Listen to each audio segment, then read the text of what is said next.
Hello and welcome along to the On the Whistle podcast. I'm your host, Zayn Nabbi, and joining me ahead of the CAF Champions League first leg final preview, which will be at Loftus in South Africa, where we'll see Mamelodi Sundowns versus New Kids on the Block, had a bunch of hits, Pyramids, is the one and only African football expert, Idiski Times, SAFJA member, which is the South African Football Journalists Association, Lorenz Köhler. Lorenz, good to have you with us, brother.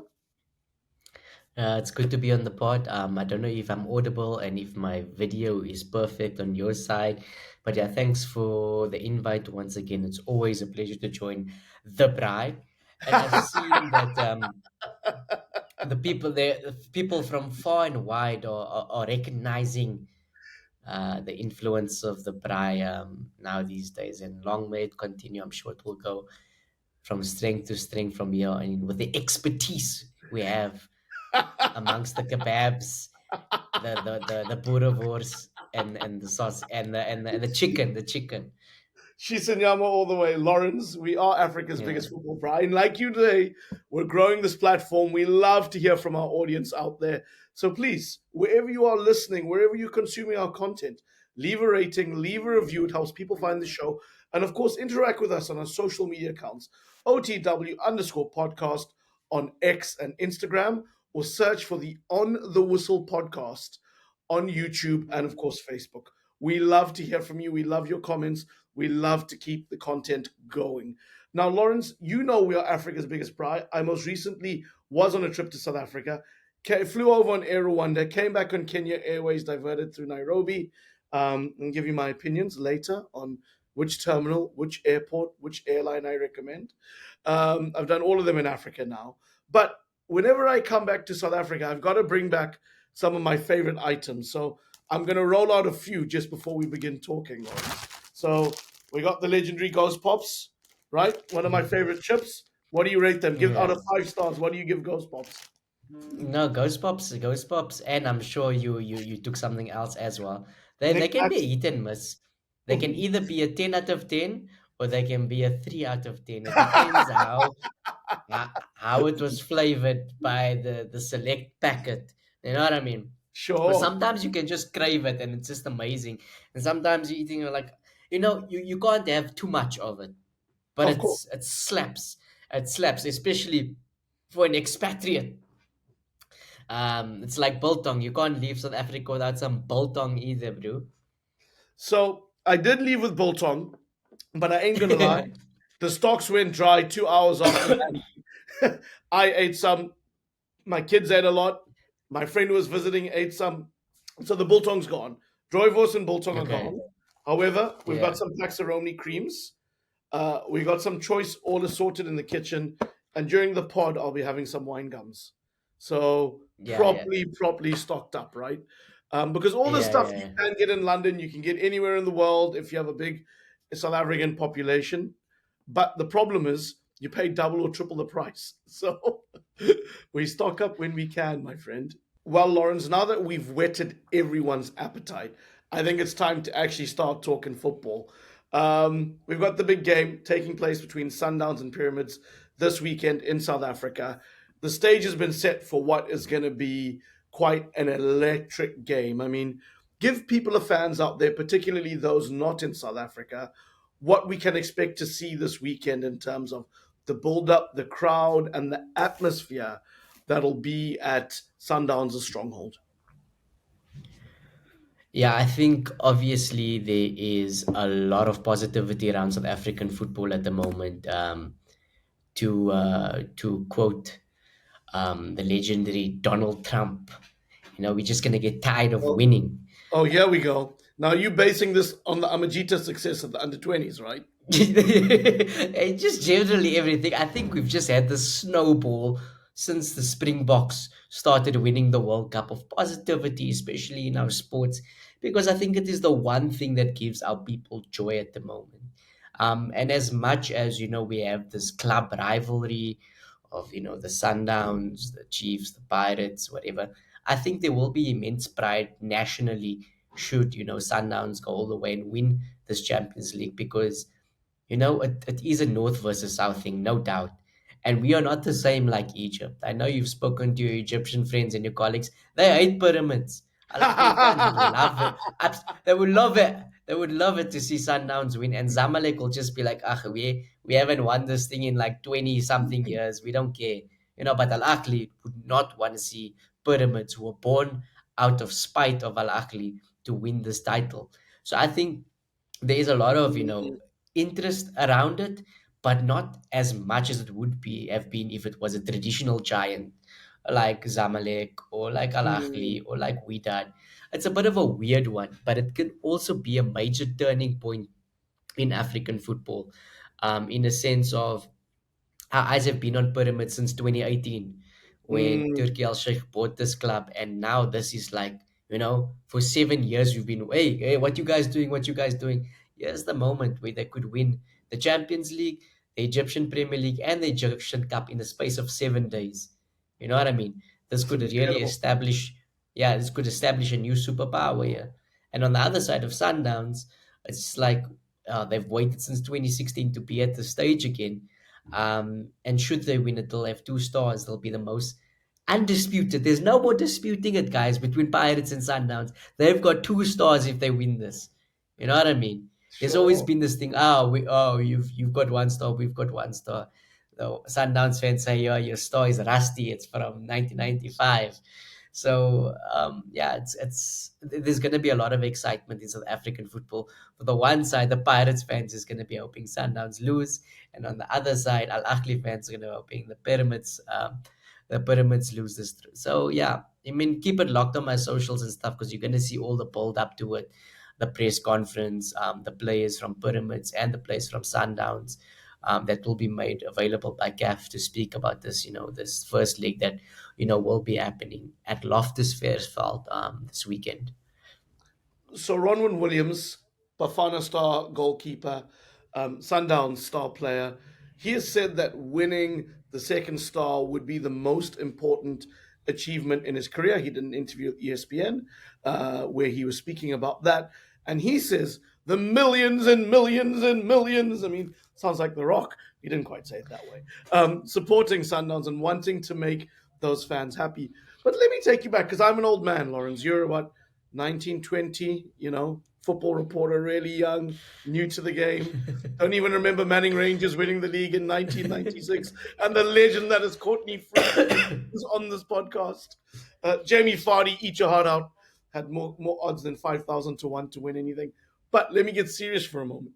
Sundowns were a team in South Africa that only came to prominence after one Patrice Motsepe, who is now the president of CAF, really put his It's money into the debatable. club. Well, they didn't win 8 leagues in a row without the investment and the pillars coming in. They didn't bring Barcelona to play them in 2010, if I think it was correct, with Messi and all those stars. And he has taken them to another level when it comes to African competition and dominance in a league that has seen Pirates and Chiefs be the superstar, glamour star clubs. Supersport have a dynasty at one point with Gavin Hunt. So I'm just saying, like, they're a team who, in many ways, have been turbocharged through investment. So the question, in a very long-winded way, is why is there not that much animosity towards Sundowns in the same way there might be to Pyramids? Whew, okay. I said that it's debatable because Sundowns was always a team that was up there. Even before Patrice Motsepe, they had won league titles, Mm-hmm. they had won trophies. Um, you know, on the odd occasion, they did well in Africa. Obviously, not win the cup, right? There is animosity towards Sundowns. Let's not beat around the bush. Like if you go to your average person, like if I sit in an Uber or I speak to somebody at the shop or whatever, and they say I support Chiefs or Pirates, they actually hate Sundowns because they've been battering them for eight, nine. Like Mm. it's not funny. Like it's gotten to a point where Pirates fans are like being nostalgic and posting pictures of them when Benny won the title in 2012 and saying, "Wow, yeah, we used to be that team, you know." And that picture started surfacing when Sundowns obviously lifted the trophy this. Look, I think the animosity between Pyramids and Sundowns is completely different because as much as people can say Sundowns have 57 fans, they don't have 57 fans. They've got a lot of fans. Um, I just think maybe it's a hard task for, you know, 40, 50 games a season for fans to fill out the stadium. But I think they have a relatively good amount of people coming to the stadium. They've got a good Mm, fan base. Like I grew up in Cape Town. There was a huge Sundowns fan base. When their mhm, youth teams used to play the Bale Metropolitan Cup, there'd be a lot of Sundowns fans. So Sundowns mm, actually have history. They've got a fan base. They've got a legacy of success, even pre-Motsepe, where Pyramids is a club that was bought some random club 500 kilometers away from Cairo. It was a young club as well. I don't know how to pronounce it, Asauti or something like that. And the intention was clear, like we want to become a big club overnight, and we don't have fans, and we're going to move to Cairo. So it's completely different in a sense. It's like ambition, money versus history, and history runs very deep in Egyptian football, as you know. So of course. it's a very different thing. And then also I think there's a certain degree of jealousy. Like if you saw Pyramids spending 600 million rand, I don't know how much that is in USD in their first transfer window. It's gonna rub people off the wrong way. Mm, Um, Especially when you're not really investing it into infrastructure or into the development of the youth for the betterment of Egyptian football. You know what I mean? Whereas the Sundowns, people can say, yes, okay, they've ruined certain level of competitiveness in the league, but our national team benefits from all these great players that you're developing, playing them at the mm, highest level, winning the major trophies. You have elite development. We saw some of those Sundowns players that's playing in the DDC help them win the under 20 AFCON. You know what I mean? mm. I don't see Pyramids players winning the under 20 AFCON for Egypt. You know, so it's I think it's a little bit of chalk and cheese. But two very good clubs, two very good squads of players, and should be a cracker of a final. Absolutely. And as we build up to that final, how important is it for Sundowns to get a result in this first leg? Bearing in mind they got through in the semis against Al Ahly on away goals. I mean, this is an important one for them to get the result at home so they don't put themselves under immense pressure. Playing in front of the millions and millions in front of pyramids. No, there won't be millions and millions, but I'm sure they'll get a big crowd for that final. But like, this is one where they have to go out there and do the business. Otherwise, it's going to be a long flight to Cairo. Now Loftus is obviously been sold out already for past couple in a week already. It's been sold out. So there's a lot of excitement towards this game. And they know they need to obviously take advantage of this home ground advantage because let's be honest, like you can't take it for granted that you're in a CAF Champions League final. You don't know when you're going to be here again. It's taken you, what, 9 years to get here again since winning it in 2016. Um, and Pyramids are here for the first time. There's two factors of looking at it. I don't think Sundowns as a club or Sundowns as a fan base would care how they win it. They could lose 3-0 at Loftus on Saturday. If they win 4-0 in Cairo, they wouldn't care. You know what I mean? But at the same time, you obviously you want to show up in front of your fans. You want to make it a memorable. You want to win the Champions League by also giving your fans something to experience. You know what I mean? Because the first leg is obviously at home. You want to give them that experience, that furore, to say we're going to Cairo to just collect a trophy. That is what ideally you would like to give your fan base in this type of setting when there's two legs, and then Pyramids are trying to mobilize young kids and youth players from all across Egypt to try and get something in the stadium. But no, they potentially won't fill up the Tijoun Stadium in Cairo next week, but they'll have some fans. But is that going to help them? Probably not.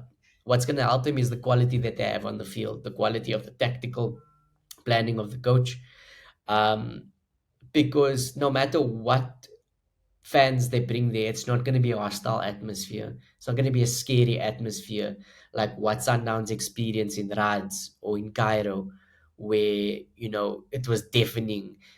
When they touch the ball, there's jeers, there's whistles, there's boos. When the opposition have the ball, it's like it's crazy, like atmosphere and things like that. So Pyramids don't have the 12th man, where Sundowns slightly have that advantage with a full house that's going to be painted yellow. Loftus is undoubtedly going to be painted yellow. But one of the things that Coach Rulani and Coach Miguel Cottos, and even to an extent Coach Mangoba said, is that they need to know how to play the game properly. Yes, they can come out and they can fill the stadium, but they need to know how to play the game with the team. And that's something the North African Giants have really done well, Hmm. obviously, Hmm. with the exception of Pyramids now. Well, I have to ask you this question before we turn it to Sundowns again to ask you some squad news and team selection news. Going into the game this weekend, it would appear that Pyramids are on the back foot in the sense that they've got to play an Egyptian Premier League game on the Wednesday. It also looks like Fiston Mayele won't be able to play. We know that the Pyramids team are unhappy that the authorities in Egypt haven't considered them and helped them prioritize their game against Sundown. So again, there's some internal fighting going on there between the club and the organizers of the domestic league. Um, I mean, this has got to be a Pyramids team ripe for the taking rather, because they're going to play a Premier League game. Potentially, Fiston Mayele is not going to play, and then they've got to board a flight and come to Johannesburg and try to do the business. The dice, from where I'm sitting, looks like it's loaded against them. Look, from the Pyramids perspective, I think, like we said, the disadvantage is not having fans, maybe their scheduling, maybe even who's available in terms of their key players and things like that. But we did see them overcome Orlando Pirates without somebody like their star player, which is Ibrahim Adel, um, which is probably one of the best players in African football at the moment. Hmm. Um, but the advantage that they do have is the lack of expectation. Mm, There's nobody messaging them in their DM saying, you better win this or else. There's nobody pressurizing them. It's just like, we want to win this because we want to win this. We want to be part of history. We want to be that first team that went over the line. Um, Under this current management, with this set of players, they won their first trophy, which was the Egypt Cup, right? So this could be that next step into writing history, because who knows? Let's say we could be making fun of this club now. We could be questioning the ethics and what this club is about. But who's to say in 100 years' time Pyramids will still be around, and be this mm, massive club? So you never know. This could be the first chapter in the history. So I think, look, they have a good enough squad. Like, their squad is brimming with top quality players to be able to compete against Sundowns, whether they have Mayele or not. hmm. Um, and I think the testament to that is the fact that they are in the Egypt Cup final. They're fighting for the league title until then, and they're in the Champions League final. And you can't do that without, having serious depth. Mm, And I wrote a feature about them earlier this week, speaking about players like Walid El Karti, who won the Champions League with Wydad. He was the captain, and they brought him in. Blati Toure, who is his midfield partner with over 50 caps for Burkina Faso. He's been there for a while. They signed him from a second division, a random team in Sweden. mm, And I remember them signing him after the AFCON in Cameroon. He was amazing. He was head and shoulders one of the best players there. So they've got depth. They've got Ramadan Sobi, who scored an amazing goal against Pirates. He came off from the bench. Um, Fati, he also was part of that Zamalek team many moons ago that were, fighting Sundowns for the mm, Champions League back then. Kabir, you can list the whole squad. It's just a lot of quality. So I don't think that, maybe they'll complain about it, because I mean it's not correct. There's no support. Maybe that's political. But I do think that the players will have that in that desire to just silence people, mm, because of all the hatred around this club. I think there will be that intrinsic motivation of the players to say, let them talk, let them light on us. You know what I Mm. mean? Lawrence, we've spoken about pyramids. I'd like us to maybe just talk a little bit about Sundowns and their squad selection. For all intents and purposes, they're coming into this fixture without any major injuries. There are reports that Rivaldo Kutsia is returning back to full fitness. He's had an ACL injury. He hasn't played, I think, since October last year. So probably be unusual for him to break into the squad. When we look at the on-field assets, like what's the latest news with Sundowns? Yeah, look, Rivaldo has been out for most of the season. There is question marks around his long-term future at the club. Like he's undoubtedly probably one of the most naturally gifted footballers I've ever seen in this country. He's just been very unlucky with injuries, and like I feel so sad for him. Like I mean, at one point he was Mm, going to sign for Celtic with Brendan Rodgers, and who knows where he could have been had it not been for failing that medical. But yeah, I doubt he would be fit enough to play this type of game, just because of the intensity of the mhm, fixture. Um, and also his contract expiring at the end of the season. I mean, the midfield is quite sorted with Tebogo Mokoena, Jaden Adams, and Marcelo Alendi. You've got Maema, you've got Mkulise, Temba Zwane has, been back in the fray now for the past few games as well. Um, Obas. So they're well stocked. They're really well stocked in that position. They've got a 2.5 million US dollar signing in what's his name? Esquivel, Mateus Esquivel, who doesn't even play at the moment. So yeah, they should be fine there. Motobi Mvala, also been a long term absentee with injury. He looks to be back. He's been on the bench a couple of times as well.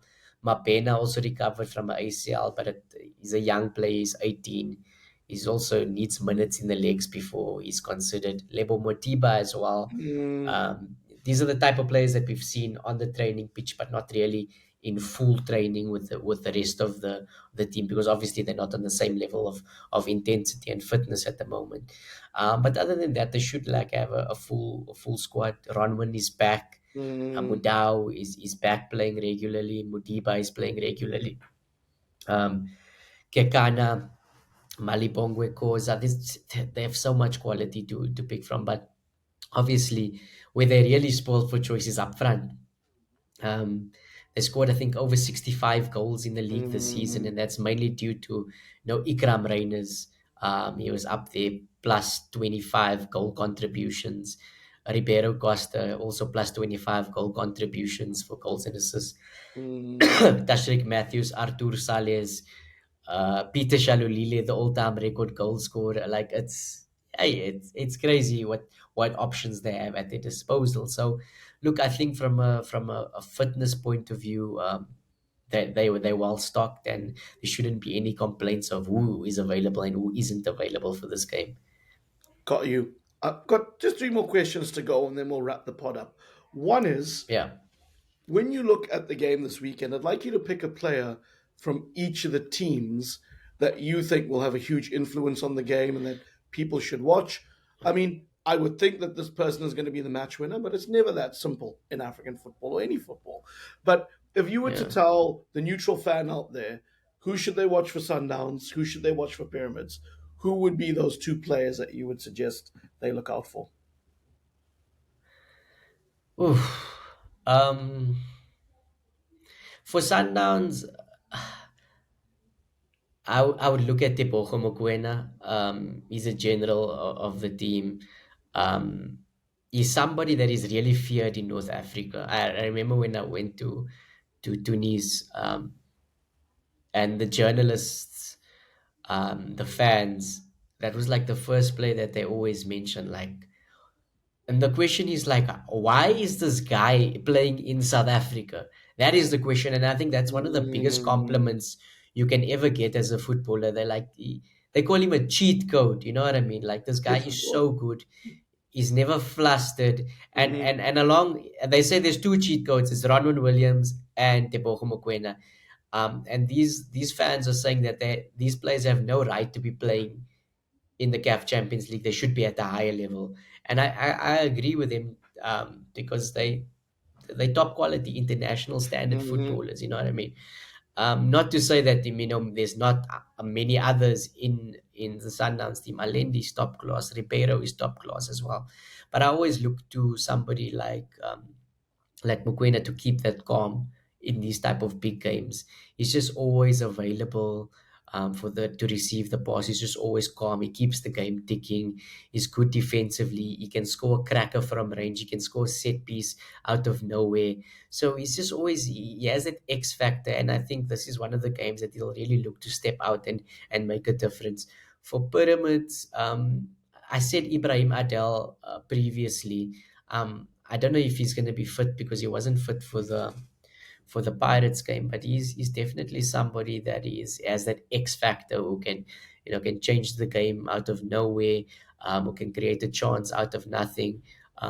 You did cast doubts on Maele because people will obviously be drawn to Maele because Hmm. he's the goal scorer, but I think Hmm. Ibrahim Atal as one of the leaders, one of the faces of Pyramids, because he's come out of their youth system, so to Hmm. say, up into the first team. So he's like the poster boy of the club, and I think he'd be the one that will be trying to step up. But also Ronwin and Al Shanawi as well, the goalkeepers, they'll definitely have a big say. But if I had to choose two, like you asked, Tebogo Mokoena and Ibrahim Adel, if he's fit and in top condition.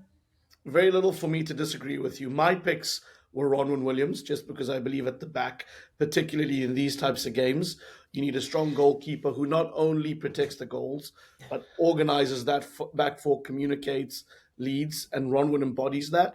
And Yeah. Adele would have been my second player to watch because he's absolutely outstanding. You're right. I don't think he played in the league game at the weekend.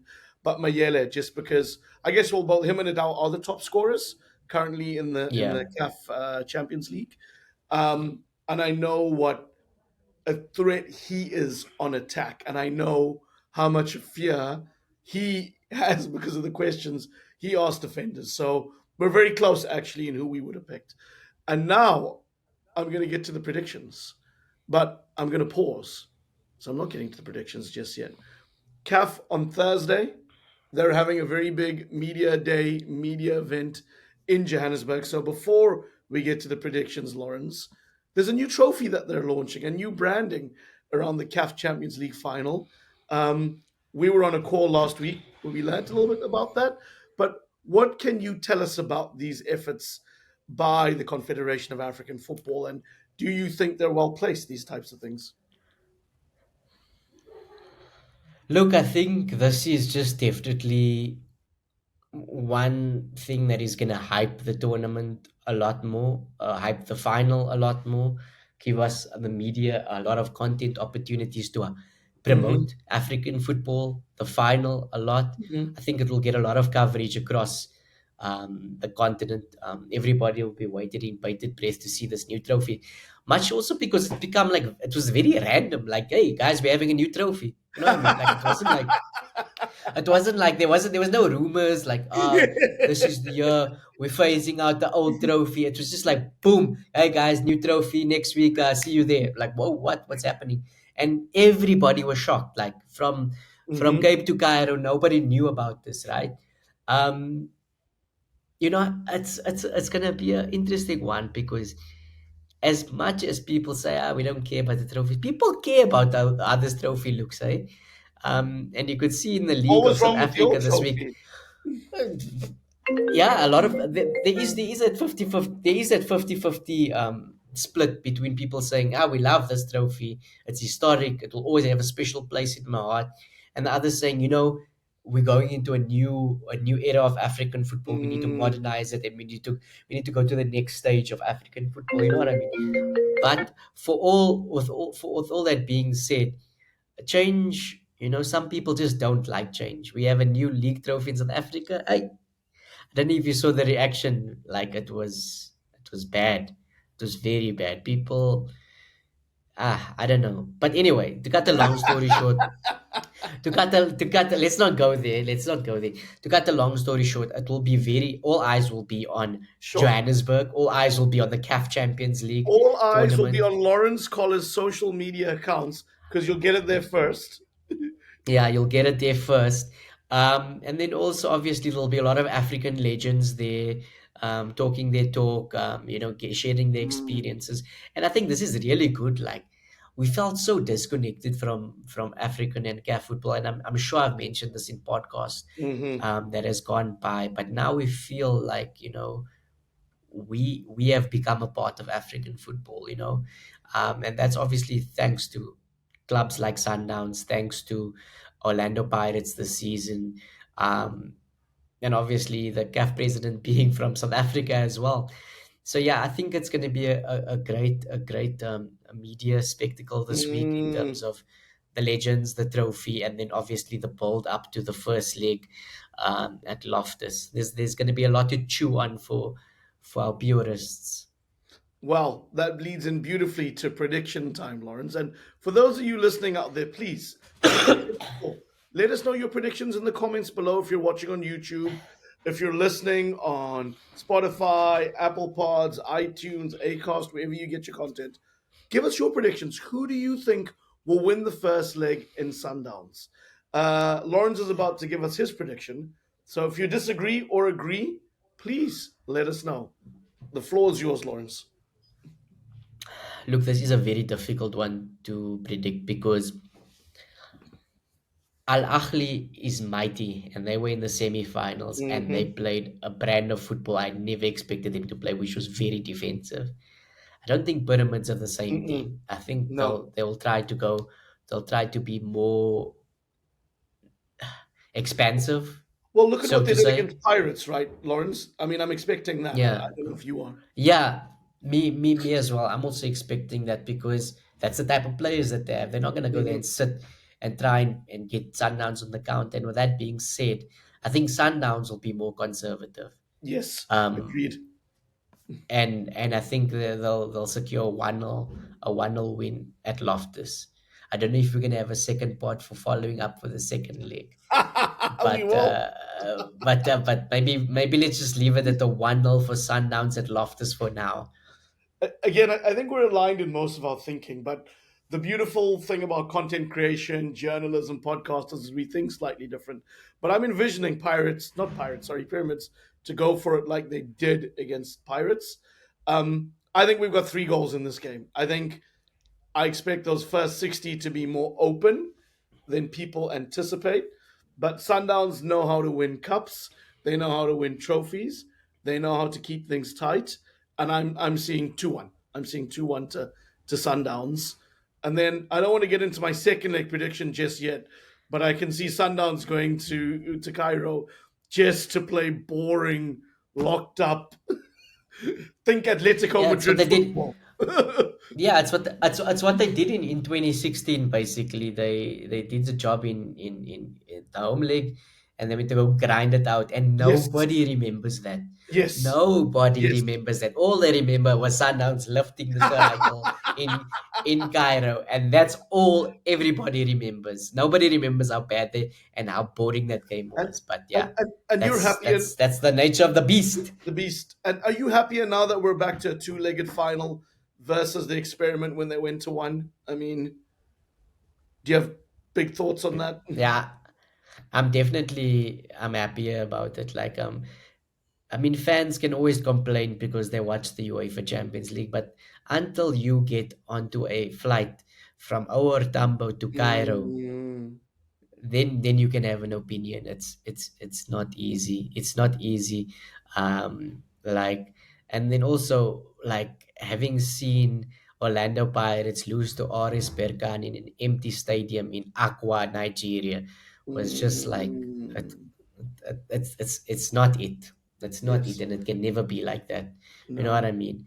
And people have to Let's say appreciate let's say let's say Europe. that let's say this final Mm, Pyramids versus Sundowns was at FNB. I can guarantee you it wouldn't have been sold out, and it's a South African team. You know what I sure, mean?